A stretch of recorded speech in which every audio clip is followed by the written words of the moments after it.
Enjoy the convenience of 7 days a week banking and extended hours with Cube from First Arkansas Bank and Trust. Member FDIC.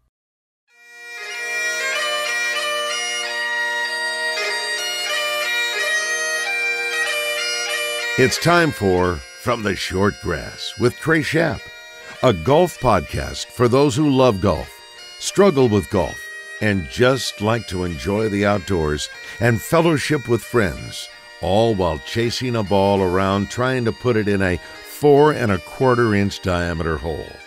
From the Short Grass is brought to you by Stevens Incorporated, an independent financial services firm with the freedom to focus on what matters most. Blackman Auctions. For over 80 years, better auctions have always been Blackman Auctions. Beechwood Pinnacle Hotels. We partner with you to deliver high-yield results by managing, developing, and investing in top-quality hospitality assets. And now, from the Short Grass, here is your host, Trey Schaap. Welcome to another edition of From the Short Grass. I am your host, Trey Schaap. The United States Open from the Country Club in Brookline, Massachusetts is here.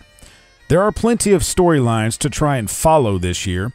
LIV Golf had their first tournament last week in London, and this week the USGA is allowing those that competed in the LIV event the chance to tee it up at the US Open if they qualified. Speaking of players that played in London and are playing this week, Phil Mickelson is by far the biggest name of them all. And here were his opening comments during a press conference with the media earlier this week. It's been 4 months. It's been a necessary time and an opportunity for me to step away a little bit and put a little bit of thought and reflection into going forward and how to best prioritize things. And it's given me an opportunity to spend time with Amy, to spend time with loved ones, and continue some of the work therapy-wise on some of the deficiencies that I have, certainly, and as well as focus on best path forward. So it's been a positive time in that regard. I know that many of you have many people have strong opinions, emotions about my choice to go forward with LIV Golf, and I understand and I respect that. I'm incredibly grateful for the PGA Tour and for the many opportunities that it has provided me through the years, but I am excited about this new opportunity as well. I'm excited about being here in Boston at the Country Club. It's one of the 5 founding members of this of the USGA. It's got incredible rich history going back to Francis We Met. It has provided me one of the most memorable moments of my career, the '99 Ryder Cup and the comeback that we had. And the fans here are some of the best in the world, and they provide an atmosphere that is second to none for all sports, and golf is fortunate to be back, and I'm excited to be back here and participate in this incredible championship that has eluded me for my whole career. Phil was also asked about what he plans to do after this week and if he would like to play on both the PGA Tour and the LIV Golf Tour. So I think it's been pretty public that I'm suspended along with a bunch of other players. So it would be only speculative going forward. I am going to play the LIV events. I'm going to play the British Open. But anything other than that would be pure speculation. I don't know how this is all going to play out. My preference is to be able to choose which path I'd like, one or the other or both. I feel that, as I was saying to Ann, I gave as much back to the PGA Tour and the game of golf that I could throughout my 30 years here. And through my accomplishments on the course, I've earned a lifetime membership. I intend to keep that and then choose going forward which events to play and not. The Country Club, which is hosting the U.S. Open this year, is one of the founding members of the United States Golf Association. Francis de Sales We Met was born in Brookline, Massachusetts on September 8, 1893, and at the age of 20, won the 1913 U.S. Open in an 18-hole playoff over Britain's Harry Vardon and Ted Ray by 5 strokes. That championship was held at the Country Club, the site of this year's U.S. Open. We met, who grew up in a house adjacent to the 17th hole, would go on to win the U.S. Amateur in 1914 and 1931. He remains the last amateur to win the United States Open. Rory McIlroy loves the history and tradition that the Country Club in Brookline is associated with. You know, this course and the history of Francis we met in 1913, again, that is what's so good about golf, is the history and the tradition and these stories. You know, the fact that he grew up just off the 17th hole here, and we're still talking about it to this day, over 100 years on. Like, that's so cool. That's the great thing about this sport. And yeah, great to be back to a venue where there is so much history. So, who will win it this year? Only time will tell. Coming up on this edition of From the Shortgrass, with the U.S. Open heading to the Boston area, I thought it would be appropriate to sit down with former Razorback great and native Northeasterner Pat the Shooter Bradley. That is coming up after the break. Blackman Auctions is the leader in auctions. Since 1938, better auctions have always been Blackman Auctions. Find them on the web at blackmanauctions.com and check out their full lineup of upcoming auctions. We are back after this. With all the decisions you need to make about what to do in El Dorado, finding a place to stay is an easy one. The Haywood is uniquely positioned to make your stay one to treasure. Located in the historic Union Square district of El Dorado, the Haywood offers luxurious accommodations that feature contemporary, colorful rooms with high-quality bedding, comfortable baths with walk-in showers, and a spacious workspace with stylish plantation shutters that are unique additions to the stunning decor in a non-smoking environment. Make the Haywood your home away from home the next time you visit El Dorado.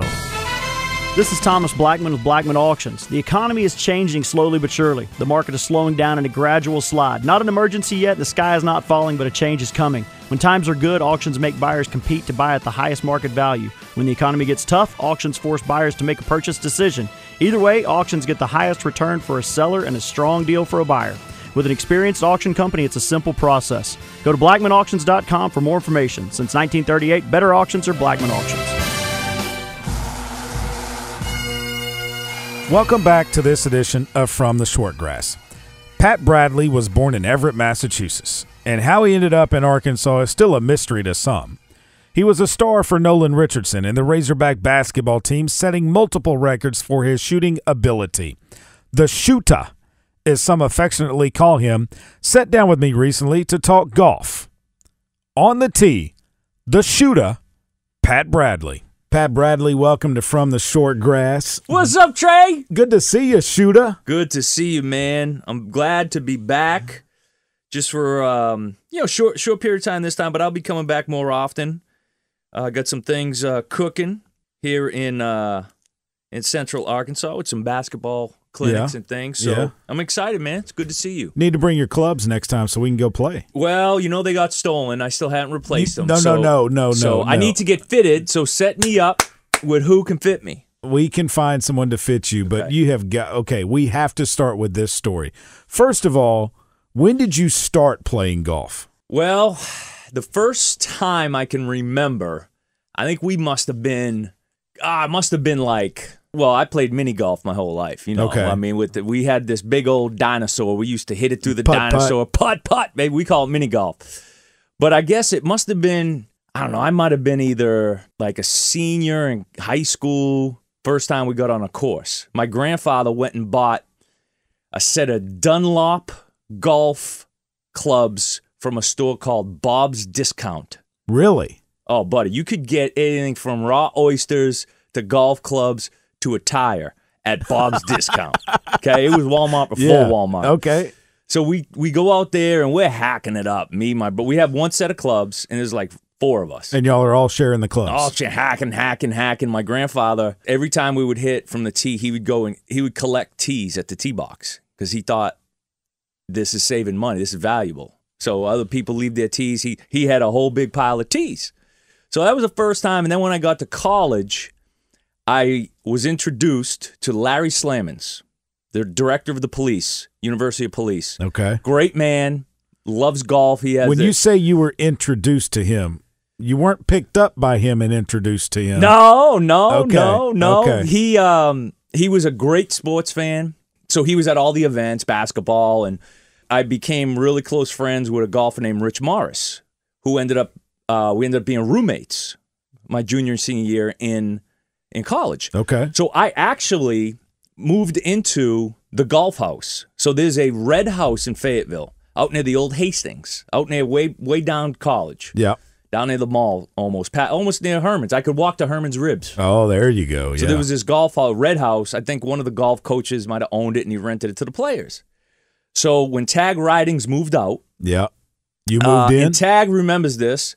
He made me give him $40 check because he wasn't going to take the washing machine with him. So Tag said, "Man, I bought this washing machine." I go, "Take it." He goes, "Man, I can't pick it up. Just give me $40." I go, "All right." So I moved in with Rich Morris, and actually, Rich had an idea of us starting a business to grip and it was re-gripping clubs. Yeah. So for an entire summer or a whole year, our answer machine was, I forget the name of it, but it was, hello, this is whatever we called ourselves. If you need to grip or re-grip your grip your clubs, we can do it. And we had Rich had the whole setup. If you need us to re-grip your clubs. Whatever, yeah. I learned how to do it. We had the tools. Oh, yeah. I would slice it off. I would lube it up and pop that sucker new one on there. So Rich, somehow I got those Dunlop clubs to Fayetteville. Somehow, some way. I think because I had to drive. So my first vehicle I ever got was my junior year in college. I never drove a car. I never needed a car. A what? A car. An Audi, 1989 Audi. Wow. I remember my father got it on the cheap, and he was like, so I got it in Boston, so I had to drive it out to Fayetteville. So that must have been how I got the Dunlops out there. So, Larry, Chief Slammons, me, him, Rich Morris, a couple other guys, we would go to Paradise Valley Athletic Club. And they would play, I would hack it up. Chief Slammons would be, he'd miss a putt, and he had the first long putter. Yeah, belly putter, if you will. Yeah, maybe. And it was so long that he actually had the Slaminator engraved in the grip. Oh, wow. And he would putt, and Rich would, laugh and joke around with him. And so I could just remember saying, Rich Morris, I said, something's got to be wrong with these Dunlop clubs, because they literally were wooden. I go, no, I can't hit him. So he takes it right down the middle of the fairway. I go, check this club, see if it's broken. Right down the fairway. So I got great memories. And Rich I remember I went golfing like 2 days in a row. Rich Morris is like, why don't you probably get back to the gym and shoot some jump shots? Stop wasting your time here. Oh, one of the great things was we, hanging around with Rich, got to know Rich really well. A lot of the other golfers, John Daly comes into town. Yeah. And Rich says, hey, man, John always throws a, poker night for the golf guys. You want to come? I said, sure. So we go to John's house. I forget it was on what golf course it was on. And he, the golfers are there. They're playing poker. And I said hello to Daly. And, he's like, man, grab a, whatever drink or whatever they were doing. And I'm looking through it, nothing. No dishes, cups in the cabinets, no utensils. It was just a house with a table with cards. Well, and chips. Okay, yeah. And it's a poker house. And Daly goes, hey, man, I can't believe it, man. He goes, you know how much money I lost you guys on the Sweet 16? I go, I don't have it. I can't repay you. Sorry I didn't make that shot. But that's how it goes. You know how it goes, Big John. Yeah. And it was actually fun. The first time I met John Daly was my freshman year. We were playing at Memphis. Okay. It was December of my freshman year. This is before, it was November, December, before I got in the regular rotation. Yeah. Before the NCAA lied and did illegal things to suspend Sunday Adebayo and Jesse Pate. Of so course. I'm sitting on the bench against Memphis. And it's a big game. We're coming off that Final Four and everything. So I'm sitting there and I'm nervous, right? Memphis is big time at that time. Arkansas was pretty big time too. Right, but that's my freshman year, so everything's new, right? Gotcha. We were still highly ranked. If we had Sunday and Jesse, we would have. Oh, no doubt. I mean, that could have been the Final 3 Four trips team. in a row to the Final Four. So I'm sitting on the bench in the middle of the game. I feel a tap, tap, tap on my shoulder. Oh, boy. I go, oh, jeez. I go, tap, tap, tap on my shoulder. I turn around, it's John Daly. He goes, hey, how many timeouts we got? He's asking you how many timeouts. Well, because, the big timers sit directly behind the bench. He sat where, the student managers could sit. I mean, he was right there basically on the bench with us. I said, I don't know, man. I'm trying, my eyes are wide. Well, he was friends with Coach Richardson. Great friends. So because Nolan that was the heyday. And he's a big Memphis guy with the St. Jude Classic. And right. And Nolan lived off of number 2 at Paradise Valley. Yeah, right. I did a radio show from his house one day because I wanted to play in the Razorback alumni golf tournament. Yeah. So I said, you know what? Let me just pack up all the gear. I said, Coach, can I get in a condo? He said, sure. Went in there. I said, do you have internet connected? So we did it. We did it right there on his patio. How about that? It was actually a great time. That's pretty cool. Coach Richardson tells the story of when John was up there playing golf that he would come by and he'd get to number 2, and he said, I always knew when Daly needed lunch money, he'd be like, hey, Coach, you got time to come play some golf? He said, right. Coach Richardson knew that he was trying to get some lunch money. Oh, Chief Slammons would tell the stories of I forget, it might have been, what's coming around there? I think it might have been 10. What's a long par 5 on the back? Is that 10? 17. It might have been. It's right next to the shot. You have to go over the water. The par 3, you go over the water, and then there's the par 5. Yeah, goes up the hill. 16. Maybe it's 17. 17 is a flat at Paradise par 5. So it would be there's the tee, then there's they still call them, what's the Forest tee? What do they call those now? The back tees. Back tees, whatever. Yeah. Back tees. The tips. It's a good name for it. The tips. Yeah, the tips, baby. It was, Chief would be like, yeah, these are the tips. And then he walks back like 10, 15 yards. He goes, but here's where Daly had to hit it from to keep it, probably not from going on the street. Right. So great memories I had with golf, and I was fortunate to be exposed to the golf world in Fayetteville, played the Blessings. Oh, yeah. Where Chief Slammons got me and my buddy Tommy Barletta. When it was just opened? It was about 2000, 2001 we played. Yeah, Mr. Tyson's built a phenomenal place up there. I'd love to go back. So, try to get out there. But, yeah, and then I actually got into it where I was playing by myself every day. And when I was living up there, the early 2000s, in the afternoon, just grab my clubs, go out, play 5-6 holes. Yeah.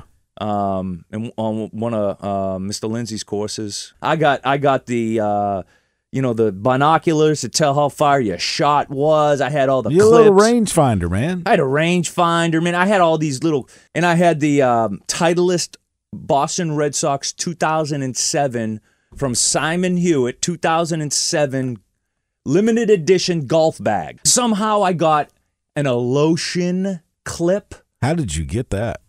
I'm not saying I played. I'm not saying I didn't play. I'm just not saying anything because, wink, wink. So I had all these. What was that things. experience like? It was obviously the view is incredible. The fact that the greens are so big, difficult, undulated, fast. Yeah. It's an experience where for somebody like me and many, many, many people don't ever realize how big of an impact the greens and the putting is on a professional course or, that level of a course. We take that for granted because many of us are just, trying to get it to the green, and then the greens we play on are small, smaller with not much undulation slower, in them. Yeah. So it kind of opened my mind to the fact that there's 2 separate games going on in golf. There's probably more. You probably look at it and say there's more. Like that day opened my eyes to okay, there's getting off the tee. Sure. I always thought of it as 1, get to the hole. But you got to think off the tee. You got to think your approach shot. Then the whole thing comes together when it's a whole different ball game thinking that green. That's what they call course management. Because when you're on the tee, you got to figure out, okay, if I hit this shot this way, Right. then what's that going to set up for my second shot or my approach into the green? Right. Second shot on a par 5, where do I want to avoid? What do I need to avoid? And that's the thing. Yeah. You're good enough for that. Well, anybody, you can I'm be just good trying enough, to but you can not- make it, Pat. Right. Get it out of the woods. Oh, I'm practicing. Get it out of the woods. Keep it out of the woods. Keep it out of the woods. Keep it out of the woods is the main thing. Okay, so let's go to how did you lose your golf clubs? So we were playing in another Razorback golf tournament, Fayetteville. Clint Stearns driving back. I go, Clint, let's stay another night. Nah, man, I got to get back. I go, what are you going to get back for? I got to feed my dog. I go, come on, Clint. I mean, that dog, let him be. He needs to get the hunger back, man. He's spoiled. He needs to get the hunger He's back. spoiled, your dog. So me, him, Blake Edens take off. Curly was in this too? I'm like, dang, all right, let's go. So we drive, and he drops me off at my place, and I have, because we had done it overnight, so I had like a couple bags with me and my golf bag. So he drops off at my truck, and I'm lifting all my stuff out, and I, put my bag, my golf bag, I leaned it outside, and, kind of like patio area, whoever it was, and I took all my bags inside. Started unpacking, unloading, putting things away. I was exhausted. It was late, so and I had left them out there. And did you forget? By the morning, yeah, because I had all my bags. So by the morning, walk out, boom. And then when did you realize? Next time I went to go play golf. All that stuff. So wait, you didn't realize it that morning. You realized it the next time you were going to play that. Crap! I don't have my clubs. And then it was maybe a day later though. It was only a couple days later. Sure. It kind of clicked on me because I usually kept them in my trunk, and maybe later that day I was like, wait a second, my club's supposed to be here. And I went back to my patio edition Boston Red Sox bag. Can you believe? I mean, I went and called. I figured whoever stole it probably took it to some pawn shop. Either. The police are still working on the story, on the crime, trying to figure out where they are. And I said, Mr. Police Officer, see if you can find my golf game too with my golf bag, because both of those are missing. Yeah, still hadn't found either one. Man, that's so have you played since? I have. So thankfully, we had a great Buzz listener. Said, hey man, I got an extra set. And it was, kind of a hodgepodge. So I'm playing with every club is a different brand. Wow. Yeah, so I can test them all. Yeah, I mean, You're right-handed, right? Yes. It's going to be my mission to get you a complete set of clubs. Trey Schaap. I'm going to try my best to get you a complete set of clubs. All right, so now you're working with the SEC Network. Yes, and sir. I know Peter Burns loves the game of golf. He's a scratch golfer. Do you guys talk much golf when you're on set? Or is it all basketball? We do. I ask him. He plays a couple times a week. And, that's his release. You know what I mean? That's his time to just put everything. Mm-hmm. Oh, and he's so good at it. He doesn't get frustrated. He enjoys it. So, and I know he plays with his father a lot. So we talk a little bit. He actually went to play golf. Patrick Young, new addition to the SEC Network, right? Played basketball at Florida, 6'8". His father is a golf pro in Jacksonville, Florida. How about that? And he plays golf. So him and Peter actually played. I mean, shocking when he told me that. 6'8". His father, who isn't 6'8", but he's not 5'8". I think he's probably a little bit, Did he build him a set of clubs? He must have. But I couldn't believe, Patrick's father's a golf pro in Jacksonville, Florida. Could you imagine if you got Big Young and Joe Klein together in a cart? Oh.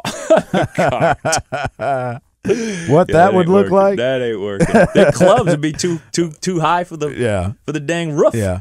So the U.S. Open this year is coming to your neck of the woods. Boston, man. Boston. I think what I'm going to do, because obviously Brookline, Massachusetts. Brookline, it's right there, Father's Day weekend. So I think what I'll do, I went to the website. It's all sold out, every round practice. The Country Club in Brookline. I think I'm just going to go secondary market, grab my father, and buy us a couple of practice round tickets. I've never been to a professional golf tournament. You never have a professional golf tournament? Never been to a PGA tournament. Nope. Never Wow. been. What do you think your dad will say when you show up with tickets to the U.S. Open? What? What is it? Okay, let's go. I go, you're driving though. He'd love it. He actually, that's his thing too. He's gotten back into golf the last couple years. Got him a membership at a course out there in Massachusetts. Been playing a lot, and he's gotten pretty good. Unfortunately, just had shoulder surgery, so he can't do it right now. Really? So it's taking him a little while. So, maybe we can get out there, and you'd think he'd be working on his putting now that he can't, but. Pat, with the U.S. Open going to the country club there in Brookline, Massachusetts, the last time an amateur won the U.S. Open, 1913 U.S. Open, Francis Ouimet. Woo! Yes. You've heard his story. He was doing landscaping, right? Then he hop over the fence, said, give me that club. I'll show you boys what's up. And what was he, like 13? He was 20.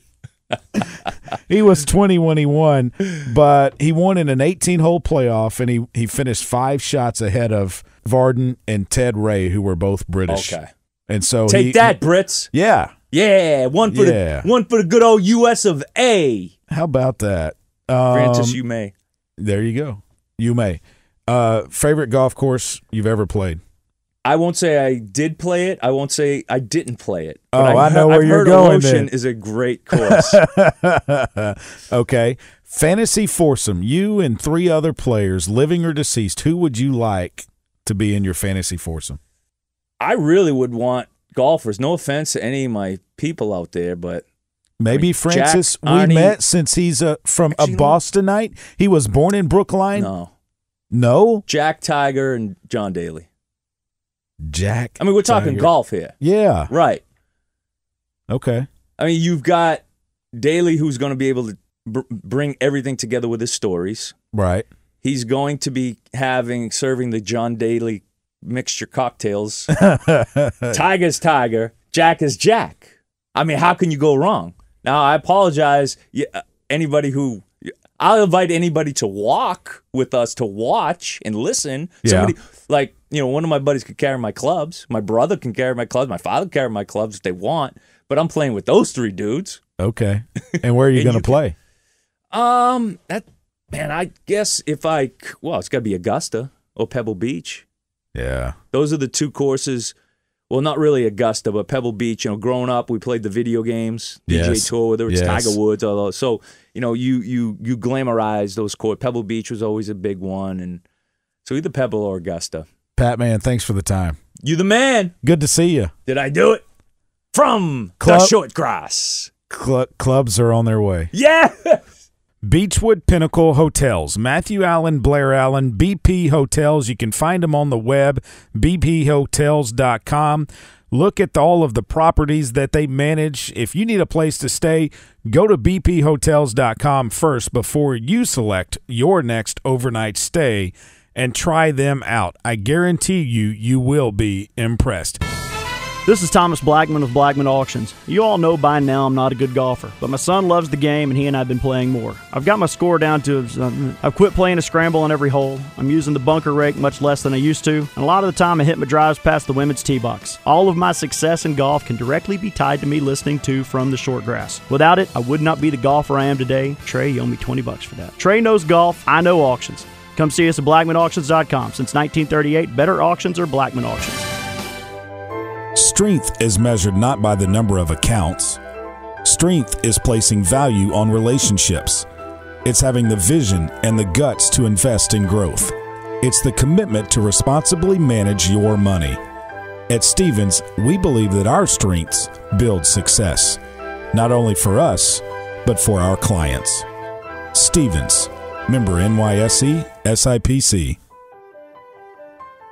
With all the decisions you need to make about what to do in El Dorado, finding a place to stay is an easy one. The Haywood is uniquely positioned to make your stay one to treasure. Located in the historic Union Square district of El Dorado, the Haywood offers luxurious accommodations that feature contemporary, colorful rooms with high-quality bedding, comfortable baths with walk-in showers, and a spacious workspace with stylish plantation shutters that are unique additions to the stunning decor in a non-smoking environment. Make the Haywood your home away from home the next time you visit El Dorado.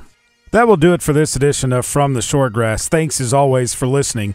Remember, when you find your ball mark on the green, fix it and a couple of more. and I hope to see you soon from the short grass. You've been listening to From the Short Grass, a weekly podcast dedicated to the game of golf. This has been a presentation of the Buzz Radio Network.